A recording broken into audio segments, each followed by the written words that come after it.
प्रिय बच्चों, आज कल हमने फंजीसाइड्स की फॉर्मुलेशंस के बारे में बात की थी। आज हम फंजीसाइड्स की डिफरेंट मेथड्स ऑफ एप्लीकेशंस की बात करेंगे।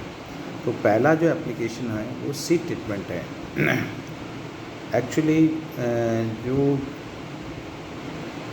बीज बोया जाता है उसके ऊपर कई बार फंगस, बैक्टीरिया या अन्य कई माइक्रोऑर्गेनिज्म्स की उपस्थिति हो सकती है जो कि निवेश द्रव्य का कार्य करते हैं।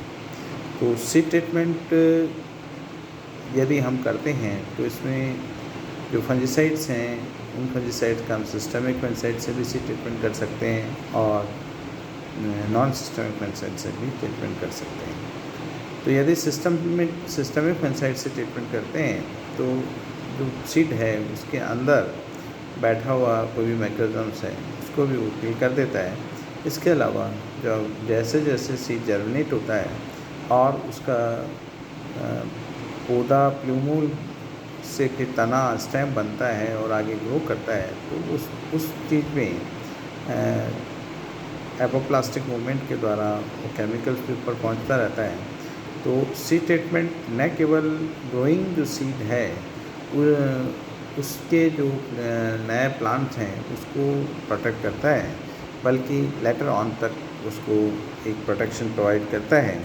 तो दूसरा जो सीड डाला जाता है, तो अगर सीड हमने ट्रीट कर रखा है तो उसकी जो राइजोस्पोरिक जॉन का मतलब है कि जहाँ सीड पड़ेगा उसके चारों तरफ जो मिट्टी वातावरण है उसमें भी अगर किसी प्रकार का कोई इनोकुलम पड़ा है तो वो भी जो है ग्रोइंग सीड को इम्पैक्ट नहीं कर पाएगा और मूलांकुर और प्रांकुर आराम से निकल के और सीडलिंग्स में कन्वर्ट हो जाएंगे। तो एक तरह से ये जिस तरह से छोटे बच्चे को हम वैक्सीनेशन देते हैं ताकि वो उसके अंदर रोगों से लड़ने की क्षमता आ जाए, उसी तरह से सीड ट्रीटमेंट एक तरह से पौधों का आप वैक्सीनेशन भी कह सकते हैं।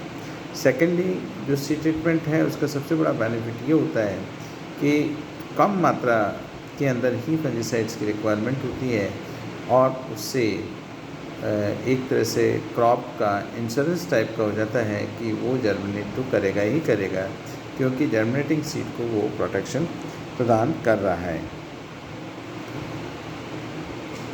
इसी तरह से हम देखें तो जो सीड ट्रीटमेंट हम कई तरह से करते हैं।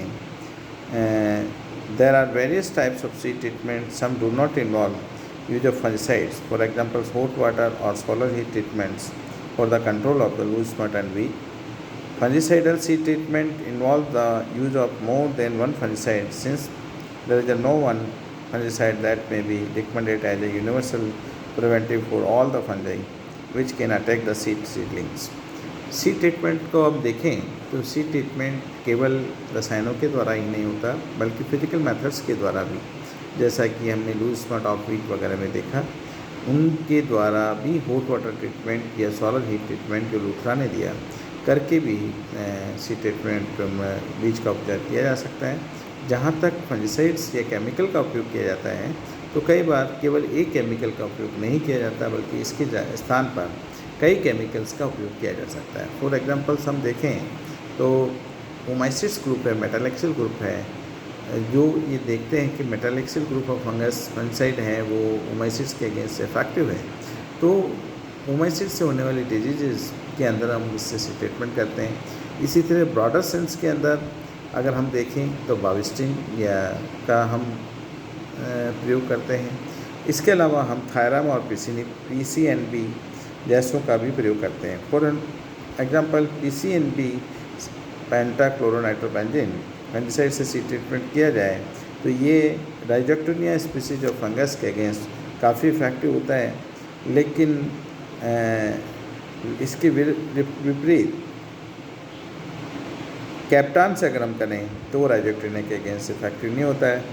इसी तरह से जो है फ्यूजेरियम के अगेंस्ट जो है PCNB इफेक्टिव नहीं होता है। तो एक तरह से हम राइजोक्टोनिया के लिए PCNB का प्रयोग करते हैं, तो वहीं जो है फ्यूजेरियम को रोकना है तो थायरम से ट्रीटमेंट कर सकते हैं सामान्यतः जो सीड ट्रीटमेंट है, इनको करने के लिए एक रोटेटरी डस्टर, सीड डस्टर होते हैं, उन्हें काम में लिया जाता है, जो कि छोटे क्वांटिटी की सीड ड्रेसिंग करनी हो तो उसमें जितनी रिक्वायरमेंट है उतना मात्रा फंजीसाइड्स का डाल दिया जाता है और बाकी सीड मिला के उसको मिक्सिंग कर ली जाती है। इस प्रकार से हम जो सीड का, इसके अतिरिक्त सीड जो हैं उनकी सलरी बना के, और जो सलरी है सलरी ट्रीटर्स में डालकर भी इसको सीड ट्रीट किया जा सकता है। ये कुछ मेथड्स हैं जिनके द्वारा हमने जो है सीड ट्रीटमेंट किया, और बेनिफिट्स हैं सीड ट्रीटमेंट के, क्योंकि इसमें कम क्वांटिटी ऑफ फंजीसाइड्स में बहुत बड़ा बेनिफिट्स लिया जा सकता है। दूसरा, जर्मिनेटिंग जो सीड है उसको एक प्रोटेक्शन दिया जा सकता है।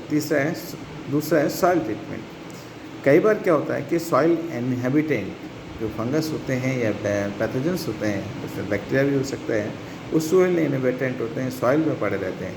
आपका सीड स्वस्थ है, लेकिन आपने ऐसे सीड को ऐसे एनवायरनमेंट में डाला, या यूँ कहिए ऐसी सॉइल मृदा में डाला जो कि ऑलरेडी कंटेमिनेटेड थी, तो वहाँ अगर आप ऐसी मृदा में जब आप पौधे को बोएंगे तो वहाँ पर इनका प्रभाव, पैथोजेंस का प्रभाव उस पर पड़ेगा, जिससे कि रोग पैदा हो सकते हैं। इससे रोकने के लिए हम मृदा का उपचार करते हैं। For example, soil harbor a very large number of plant pathogens. It is well known that the source of primary inoculums of many plant pathogens happens to be the soil where dead organic matter supports active or dormant stage of the pathogens. Thus, one can say that many diseases arise from the soil, and that if steps are taken to eliminate the inoculum or reduce the inoculum potentials, one can hope to achieve the disease control. तो देखा कि soil के अंदर जो है जो pathogens हैं उनके प्रोपेगेटिंग मटेरियल, उनका इनोकुलम पड़ा रहता है, और वो जो संपर्क में जब आता है बीज के, तो वहाँ पे वो डिजीज कॉज कर देता है। तो क्योंकि ये सैप्रोफाइटिक रूप में वहाँ पर जिंदा बना रहते हैं, या डेड ऑर्गेनिक सब्सटेंस के ऊपर जिंदा मृदा में बने रहते हैं। इस चीज़ को रोकने के लिए हम जो है सीड ट्रीटमेंट करते हैं। सार्वले एक साइंटिस्ट हुए, उन्होंने कहा कि सॉइल जो ट्रीटमेंट मेथड्स है उनको हम दो भागों में बांट सकते हैं, एक फिजिकल मेथड्स और दूसरा chemical method. The physical methods involve the use of heat in the form of steam or hot water और द यूज ऑफ इलेक्ट्रिसिटी। उसने कहा कि फिजिकल जो मेथड्स हैं उसमें हम हॉट वाटर, स्टीम और इलेक्ट्रिसिटी आदि का प्रयोग कर सकते हैं, वैसे chemical methods involve the use of बहुत volatile and non volatile chemicals.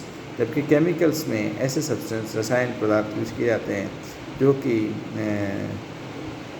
ऊर्ध्वपातन या उड़ने वाले वॉलेटाइल और या नॉन वॉलेटाइल प्रकृति के हो सकते हैं। Since physical methods are beyond the scope of this, these have not been discussed here. The soil treatment methods involving the use of chemicals are, अब इसमें क्योंकि हम फिजिकल मेथड से हैं इसलिए प्रयोग नहीं कर रहे हैं, क्योंकि पैथोलॉजी के अंदर हम जो है ज़्यादातर फंजीसाइड पे अभी हम कंसर्न हैं इस टॉपिक में, इसलिए हम फिजिकल मेथड्स को कहीं और डिस्कस करेंगे। केमिकल्स मेथड्स हैं, उनकी जो डिफरेंट मेथड्स हैं जिनके द्वारा प्रयोग किया जाता है, जिन विधियों के द्वारा प्रयोग किए जाते हैं, उनके वो निम्न प्रकार से हैं। Number 1, soil drenching. इसमें क्या करते हैं कि हम जो भी फंजीसाइड्स है, उस फंजीसाइड्स का जो भी स्ट्रेंथ हम सामान्य स्प्रे के लिए यूज करते हैं, उस स्प्रे स्ट्रेंथ को हम डिज़ोल्व करते हैं, और 15 से 20 सेंटीमीटर की डेप्थ जो मृदा की है उस मृदा को हम भिगो लेते हैं, जिसको कि हम ड्रेंचिंग कहते हैं। For example, fungicides are made up with the water at about the same concentration as for the spraying and applied to the soil surface either before or after the plant emerge. Requisite quantity of fungicide suspension is applied with a sprinkler permanent area so that the fungicide in general reaches a depth of at least 10 to 15 centimeters. This method is followed for controlling the damping of root rot infection at the ground level.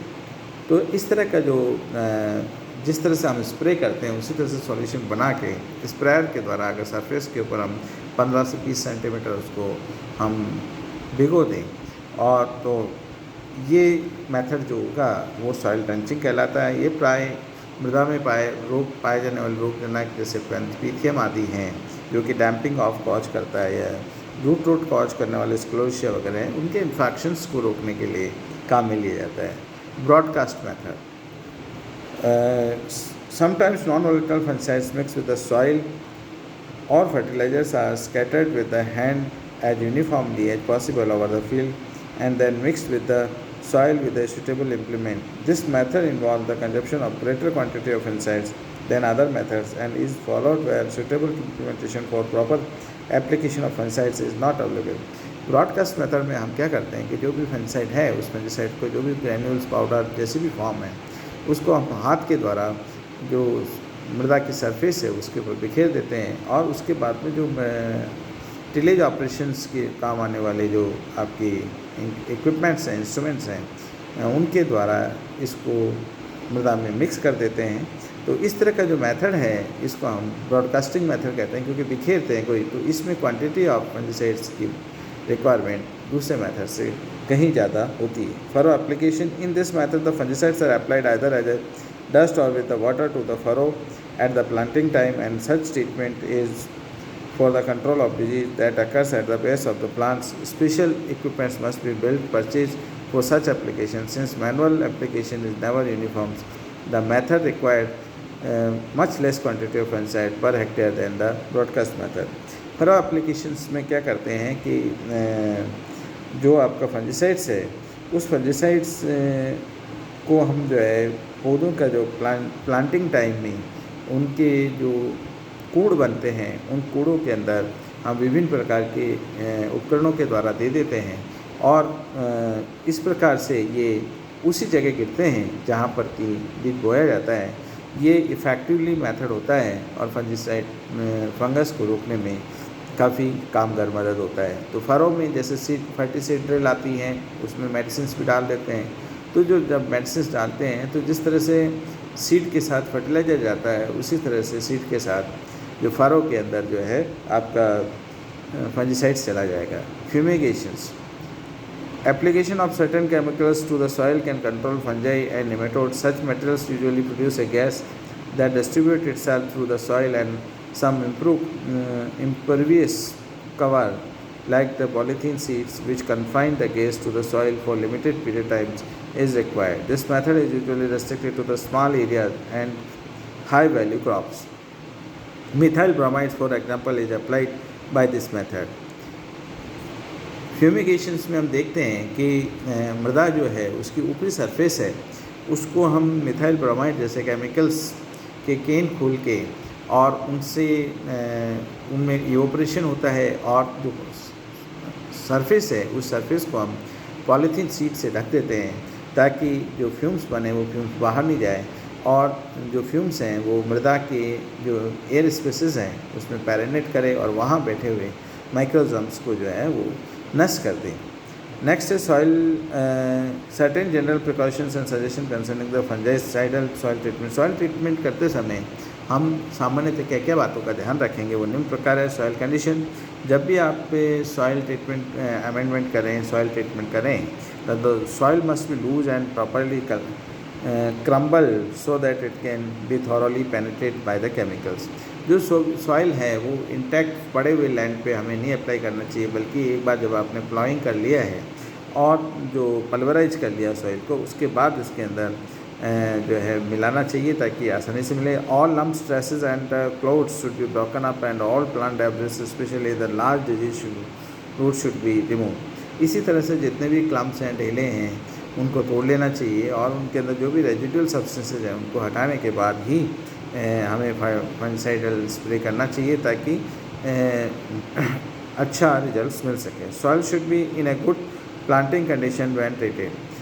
जब भी किया जाए तो एक तरह से soil की condition अच्छी होनी चाहिए, पूर्णतया तैयार खेत होना चाहिए। It should be moist enough to permit the seed germination. इसके साथ साथ ये भी देखना चाहिए कि जो मृदा है उसमें पर्याप्त नमी है कि जो उसमें बीज डाला जाएगा वो अंकुरित हो जाएगा। Soil should not be treated when it is either excessively dry और वेट। जब मृदा बहुत ज़्यादा नमी हो और या फिर बहुत ही ज़्यादा सूखी हो, ऐसी स्थिति में उसके अंदर फर्टिलाइजर्स नहीं डालना चाहिए, क्योंकि वो टॉक्सिक इफेक्ट कार कर सकता है। Soil amendment, all soil amendment such as the manure, peat, compost, other humus materials and the sand must be added before treating.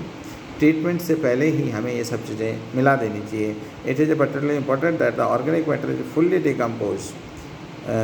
अगर खाद मिलाया जा रहा है, कोई भी कार्बनिक पदार्थ मिल रहे हैं, तो ये ध्यान रखना चाहिए कि वो पूरी तरह से गला सड़ा हो। When using soil fumigants, fertilizers containing ammonia or ammonium salt should not be added to the soil at or near the time of treating. जब कभी भी हम फ्यूमिगेंट्स का प्रयोग करें तो उसमें अमोनिया और अमोनिया से रिलेटेड सॉल्ट हैं, उनका प्रयोग नहीं किया जाए। Treating tools, when using material like methyl bromide, all tools to be subsequently used should be slide. Methyl bromide वगैरह को यूज करते हैं तो बाद में इनका स्टरलाइजेशन किया जाना चाहिए। Spraying method, this is the most commonly adopted method. Spraying of fungicide is done on leaves, stems and fruits. Vegetable powder are most commonly used for the preparing the spray. Most common diluents or carrier is water. The dispersion of the spray is usually achieved by the passage under the pressure through nozzles of spray. Spray जो है, इसमें हम जो fungicides हैं, उन fungicides इनमें की waiting agent पाया जाता है, या जनरली इसके लिए वेटेबल पाउडर्स और इमल्सिफाइंग कंसनट्रेट है, इसी हैं, उनका प्रयोग किया जाता है। उनको पानी डाइल्यूएंट का काम करता है, उसमें घोल लिया जाता है और उसके बाद में उनको जो है एक स्प्रेयर जो कि जिसमें कि प्रेशर के साथ नोजल से प्रोडक्ट बाहर निकलता है का प्रयोग किया जाता है। Spraying is of two type. Generally हम स्प्रेइंग जो करते हैं वो दो प्रकार की होती है, एक होता है हाई वॉल्यूम एंड दूसरा होता है low volume. This two terms describe the amount of liquid in which the crop protection material is applied to the crop.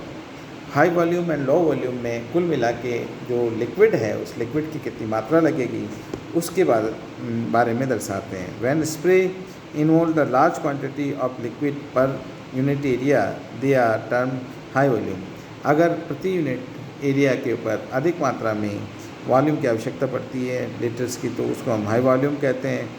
For example 600 litre and above per hectare would be considered to be the high volume category. अगर 600 litre प्रति hectare की quantity या इससे ज़्यादा की quantity की आवश्यकता पड़ती है तो उसे हम हाई वॉल्यूम स्प्रे करते हैं। With low volume spray it is usually possible to cover 1 hectare with about 100 litre. अगर एक हेक्टेयर भूमि को कवर करने के लिए लगभग 100 लीटर पानी की आवश्यकता होती है, तो इसे हम लो वॉल्यूम स्प्रे की कैटेगरी में लेते हैं। इन conventional high volume spray applied at the rate of 800 to 305 litre. सामान्य जो प्रक्रिया है, कन्वेंशनल मेथड है, उसके अंदर 800 से 3500 लीटर पर हेक्टेयर पानी या सॉल्यूशन को हाई वॉल्यूम कैटेगरी के अंदर स्प्रे किया जाता है, जिसके कि ड्रॉपलेट्स 0.5 to 3 मिलीमीटर के होते हैं। जबकि on the other hand low volume spray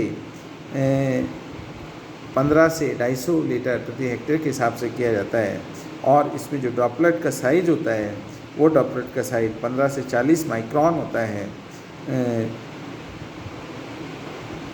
इस प्रकार हम स्प्रेइंग करते हैं। स्प्रेइंग के generally knapsack sprayer, foot sprayer, bucket sprayer जैसे इक्विपमेंट्स काम में लिए जाते हैं। Dust are apply to leaves, fruits and stems of plants as an alternative to spraying. जहाँ स्प्रे नहीं कर सकते वहाँ पे हम डस्ट का प्रयोग करते हैं। Dry powders are use for covering the host surface. In this dust the active component is diluted with a suitable finely divided carriers.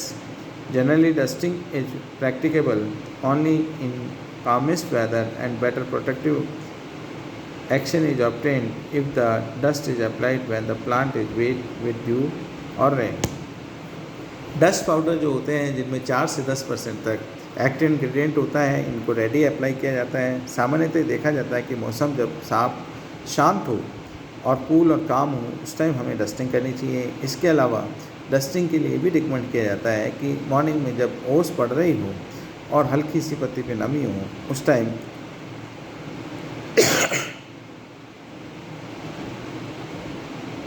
तो ये अधिक प्रोटेक्शन प्रदान करती है।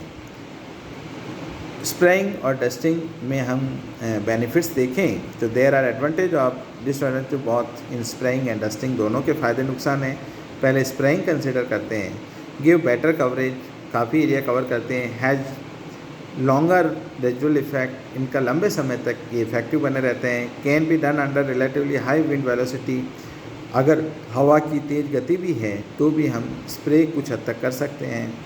Bother the operator less than dusting, dusting में से जो है स्प्रेइंग में ऑपरेटर है वो कम परेशान होता है।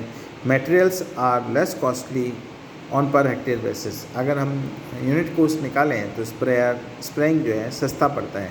On the other hand in case of dusting में हम देखें तो the equipment is lighter and cleaner and can be use under adverse ground condition, क्योंकि डस्टिंग के इक्विपमेंट्स हल्के होते हैं और तो सस्ते होते हैं, इसलिए अब एडवर्स क्लाइमेटिक कंडीशंस में, ग्राउंड कंडीशन में इनका प्रयोग किया जाता है। Requires no water and therefore had less operational difficulty, पानी की रिक्वायरमेंट नहीं होती, इसलिए ऑपरेशन आसानी से चलाया जा सकता है। Material is ready to use, क्योंकि डस्ट ऐसा है जिसमें कि किसी प्रकार का कोई सॉल्यूशन बनाने की आवश्यकता नहीं होती है, जिस फॉर्म में मिलता है उसी फॉर्म में अप्लाई किया जाता है। तो ये डस्टिंग का स्प्रेइंग पे फ़ायदा है, जबकि स्प्रेइंग में हमें प्रिपरेशन बनाना पड़ता है। Fungicides, paste and paints, fungicides are occasionally mix with water, alcohol और other carriers and applied as a paint on wound surface. For example, Borax mixture can be made up to the paint-like consistency by mixing a prepared Borax mixture powder with linseed oil or water for use in painting tree wounds. Fungicides and paints में क्या करते हैं कि जो fungicides हैं उनको विभिन्न प्रकार के पेंट या पानी या किसी भी लिक्विड सॉल्यूशन के अंदर डिजॉल्व कर लिया जाता है जो कि कंपेटेबल है, और उसको फिर वुंड्स के ऊपर अप्लाई किया जाता है। तो ये इस प्रकार के जो मेथड्स हैं, इन विधियों के द्वारा हम फंजीसाइड को प्रयोग कर सकते हैं। धन्यवाद।